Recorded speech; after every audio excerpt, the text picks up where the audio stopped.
During World War One, peace broke out. Damn, peaceful ass music. It was Christmas 1914 at the Western Front. Despite strict orders not to relax with the enemy, British and German soldiers left their trenches. Oh yeah, I heard about this. Crossed no man's land and gathered to bury their dead, exchange gifts, and play games. Meanwhile, it's 2017.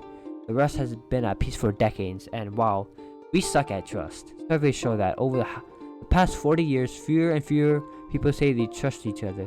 So here's our puzzle. Why, even in peacetime, do friends become enemies? And why, even in wartime, do enemies become friends? I think game theory can help explain our epidemic of distrust and how we can fix it. So to understand all this, let's play a game. Okay. You have one choice in front of you. You can put a coin in the machine, the other player gets 3 coins, and vice versa. You both can either choose to cooperate, put in coin, or cheat, don't put in a coin. Let's say the other player cheats and doesn't put in a coin. What do you do? Okay, depends on the situation, but hey, sometimes I go like this. At last, turning the other cheek just gets you slapped. If you cooperate and they cheat, you lose a coin while they gain 3. However, if you both cheat, neither of you gain a coin or lose anything. Therefore, you should cheat, okay? But let's say the other player cooperates and puts in a coin. What should you do now? Cooperate. Sure. Seems like the right thing to do. Or is it? Because if you both cooperate, you both give up a coin to gain 3.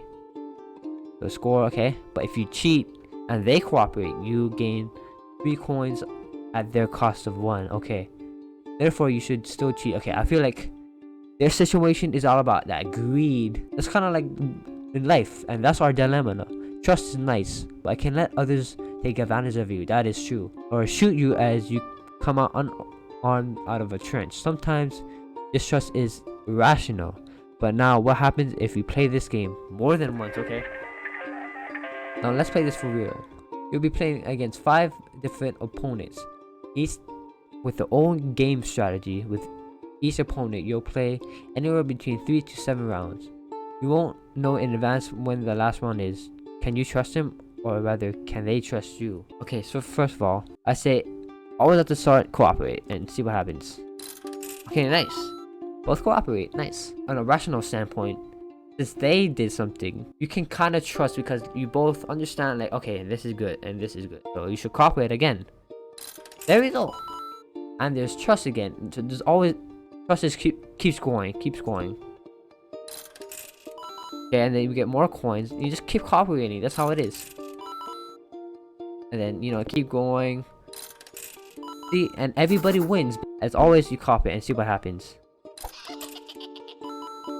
So now they kind of cheat. So try to cooperate again. And they cheat again. So then you cheat, right? Because then no one gets coins. And that's what happens when you cheat. Okay? Always cooperate at first. You know, sometimes the first time you do it is fine.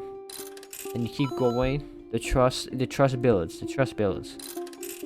You always build that trust. The main point of this is always cooperate at first. Always take the lead at first, you know? Keep cooperating. Sometimes the cheating happens because one betrays the other, or one doesn't even start to trust the other. So that's what happens with distrust right here. This is what I'm understanding about the game, you know? So you just keep cooperating, you know, they cooperate, you cooperate, easy, so everybody wins. The point of this is for everybody to win, basically. Okay, then you cooperate at first. You keep going. It's kind of like the 3-strike rule, okay.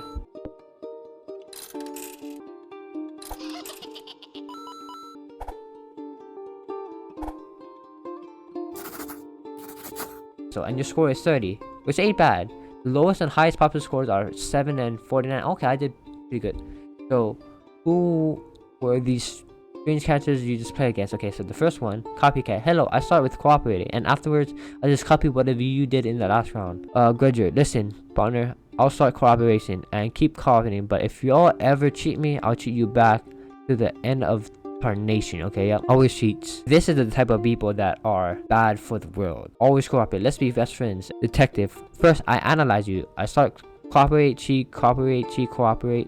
If you cheat back, I'll act like copycat. If you never cheat back, I'll always act like always cheat. It's tournament time. Each character will now play against every other character. That's 10 partners and 10 rounds. Who do you think will get the highest total score? So I say either the copycat or detective. I'll choose this. Copycat versus always cheats, okay? And by the way, copycat versus always cooperate, okay? You may be skeptical about that Christmas true story about the World War I churches. Surely that was just a fluke. Yes, the truce was dramatic, but it was neither unique nor unusual.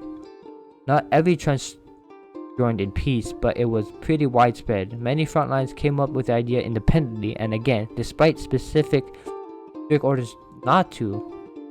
Always cheat versus okay. 3-2, okay, so winning is blue. And in fact, even before Christmas, several front lines had already established an unofficial secret peace. They called it the live and let live system. Basically, you don't shoot me, I don't shoot you, and this works out in a lot of places. Always shoot with detective. You may be skeptical. Most soldiers don't spontaneously form peace with the enemy. What's so special about trench warfare? Well, here's what unique about trenches. Unlike almost every other form of war, you have to face same specific stories every day. It is a repeated game, and that makes all the difference, okay? Anyway, and the winner is... okay. Copycat, okay. Apologies to your bad detective. Copycat goes by many names. The golden rule, reciprocal altruism, okay. Tit for tat, or let... okay, so live and let live, okay, I think it makes sense. That's why peace could emerge in the trenches of World War I, when you're forced to play the same game with a specific people, not just the same generic enemy. Over and over again, Copycat doesn't just win the battle, it wins the war. Okay. But if things change a lot when you play multiple rounds of the same game, what if you play multiple tournaments, okay? One play a tournament, let all of them play against each other and tally up their score. Eliminate losers, get rid of the 5 worst players. If there's a tie, pick randomly between them. We produce winners, clone the 5 best players. If there's a tie, pick randomly between them. Say we start with the following population of players. 15 always cooperates, 5 always cheats, and 5 copycats. Well, ignore the grudger and detective for now. We're going to do the tournament eliminate. We produce stands to a dozen dimes or so. Let's make another bet. Who do you think will win the first tournament? Place your bets again. So I feel like Copycat will win because even though these guys can take advantage of a lot of them, and they copy him, and since they copy each other, then Copycat should win. I think makes sense. Copycat won the tournament last time. Why not? Okay, let's see.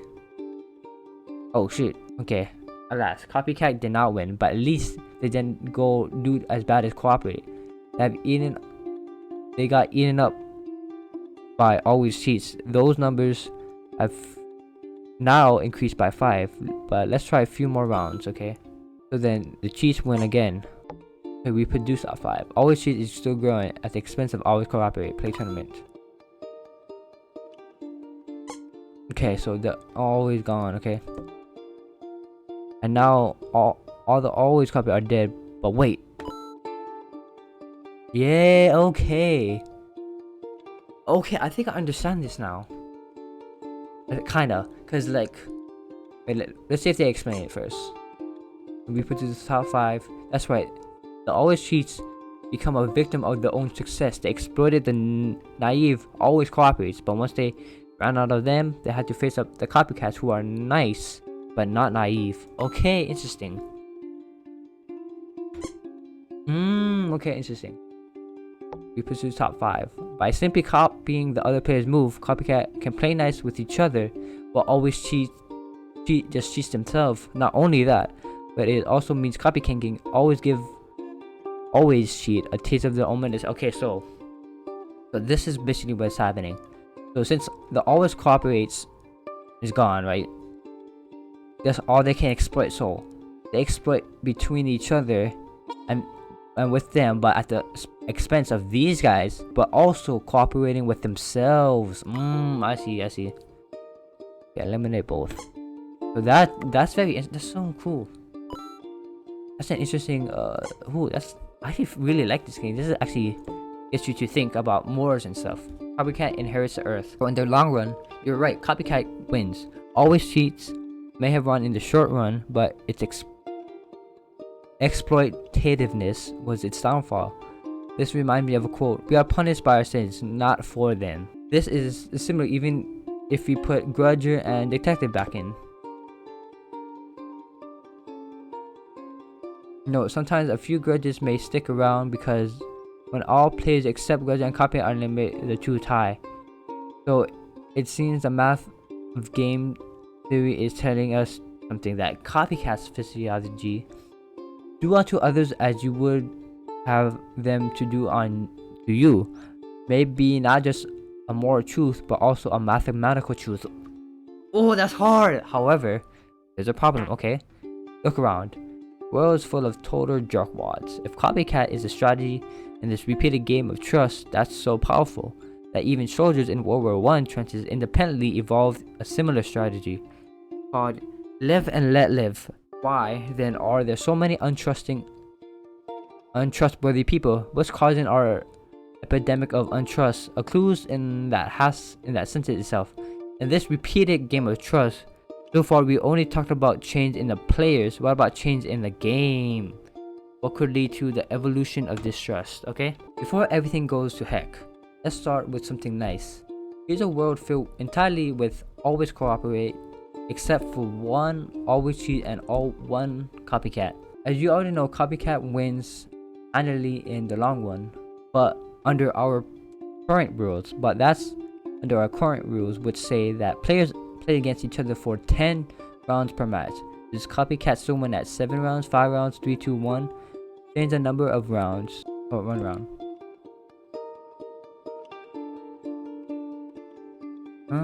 Okay. In the long run, copycat wins. But as soon as it's 4 rounds, everybody lose. Okay, interesting. And then, so it's the short span, I guess. As you saw, if you don't play enough rounds, here 5 or less, always cheat dominates. In 1985, when Americans were asked how many close friends they had, the most common answer was 3. In 2004, the most common answer was 0. We now have fewer friends across class, racial, economic, and political lines because we have fewer friends, period. And as you just discovered for yourself, the fewer repeated interactions there are, the more distrust will spread. It must be between two-way interactions between specific individuals. Oh, and it gets worse. There's another way to breed distrust. There are the payouts for the trust game. The normal payout, copycat wins, but now change the both cooperate reward from 2 to 1. So even though +1 is still more than the punishment for both cheating, 0 what happens, okay?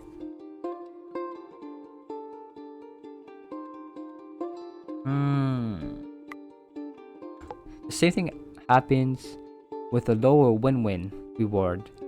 Always cheat takes over. Game theory has 2 powerful ideas about this. Zero-sum game. This is sadly common belief that a game for us must come at a loss to them, and vice versa, okay? And non-zero sum game, this is when people make the hard effort to create a win-win solution, or at least avoid a lose-lose without the non-zero game trust. Speaking of which, let's now look at our third and final barrier of evolution of trust. Okay, so let's break this down. Zero game mistrust. This is sadly common that belief that a game for us must come at a loss to them, and vice versa. So I think this is kind of greed, because everybody wants more, and everybody kind of wants everything, but we can't have everything because there's only let's say a limited amount, right? So that's what greed happens when there's not enough, quote unquote, even though there is, but there's not enough things for greed. That's what it means. So in order to get everything, you gotta take from others. Okay, so that's what my mentality is thinking, what I'm thinking right now. And the non-zero sum game, this is when people make the hard effort to create a win-win solution, or at least avoid a lose-lose without the non-zero game sub. Trust kind of involved with a non-zero game. I guess if there's not enough gain, then everybody can lose, I guess. I need help with that one. As cool as copycat is, it's a huge fatal weakness I haven't mentioned yet. You understand the problem? Let's say two copycats are playing against each other. Being nice players, both. Okay. Yeah, and normally they just pay back each other kindness and sing Kumbaya into the end of time. But what if, while trying to reciprocate goodness, mistakes, miscommunication, misinterpretations, accidents happen all the time in real life. But if the other person doesn't think it was an accident, the other player begins a copycat, had to retaliate, and you, being a copycat as well, but also have to retaliate. Okay. Okay. And so it's like a back and forth. Okay, I get it. Let's meet some new faces. Hello, I'm Copycat Like, except I cheat back only after you cheat me twice in a row. After all, the first one could be a mistake per. Simpleton. Hi, I try to start cooperate. If you cooperate back, I do the same thing as last move. Even if it mistake. If you cheat back, I do opposite thing as last move. Even if it mistake. Okay, random. Monkey robot. Ninja pizza talk. Okay, yeah, this is good. Just plays cheat or cooperate random move with a 50-50 chance. Okay. Interesting. Let's start with a dozen always cooperates versus our old winner, the fair copycat, and our three new characters for the forgiving copycat, the dull simpleton, and the city random. In each round of a match, players will have a small chance of making a mistake. Let's say 5%. Who do you think will come out on top? Think carefully, then place your bets. Also,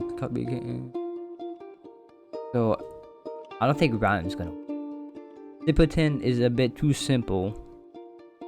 Think they can take advantage of it? Always copy is probably not. I guess.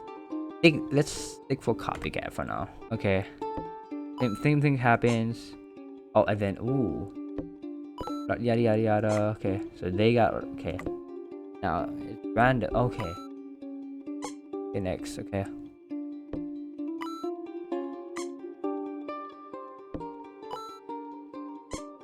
Oh god, Simpleton. Okay.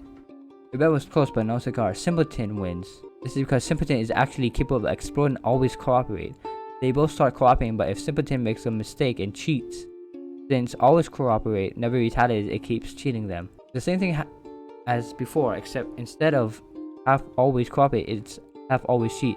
It's a much less forgiving, most hostile environment. Who do you think will win? Let's see this. Try. Oh, okay, no, I was wrong. Good guess, but someone else took the back. Copycat and win this time, okay? That's surprising that even with an even meaner starting population, Copycat, a more forgiving version of Copycat, was the most successful. No, Copycat is so forgiving it doesn't even entirely wipe out Copycat. It shares room. In this case, a bit of miscommunication, 5% chance of making a mistake each round, could lead to more forgiveness. But is this true for all levels? Use slider to change the amount of miscommunication, then hit start. At 5%, Copycat wins. What happens at 0% or 20 or 50? Okay, let's try, I guess 20. The results turn out something like this. At 0%, the fair Copycat wins. Okay. At 1 to 9%, the forgiving Copycat wins. Okay.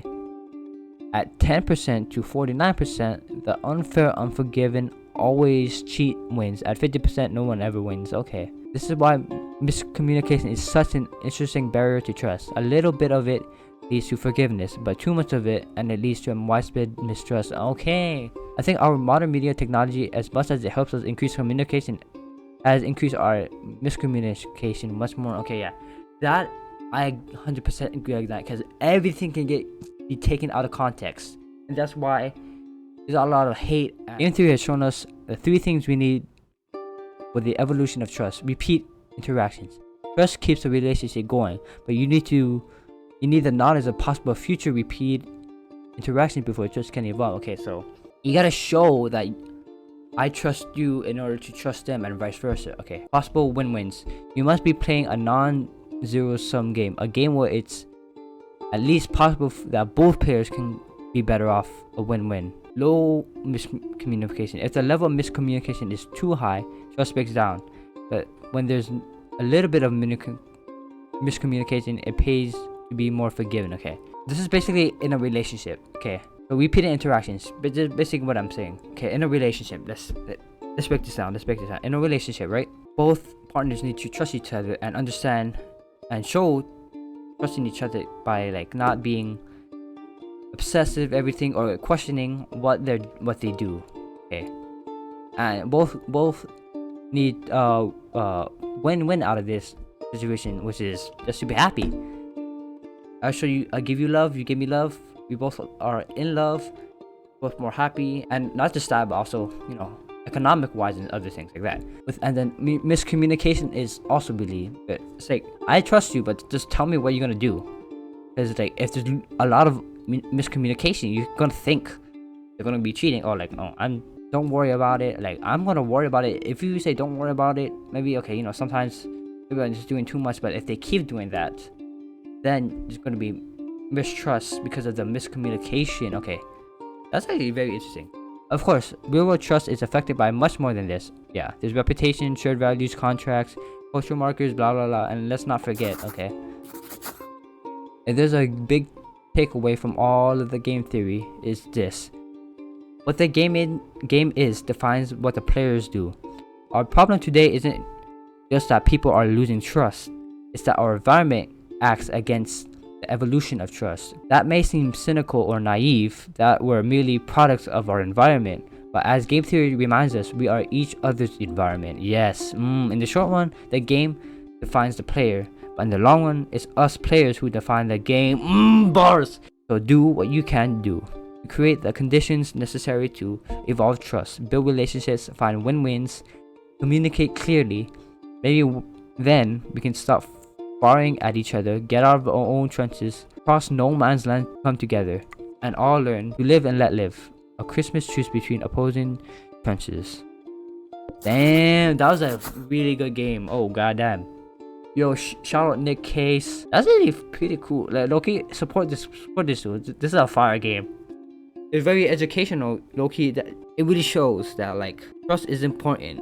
There are so many factors that affect that trust in many different ways, and so we gotta understand and be better in those parts that we lack, basically. So yeah, I just want to say thank you all guys for watching.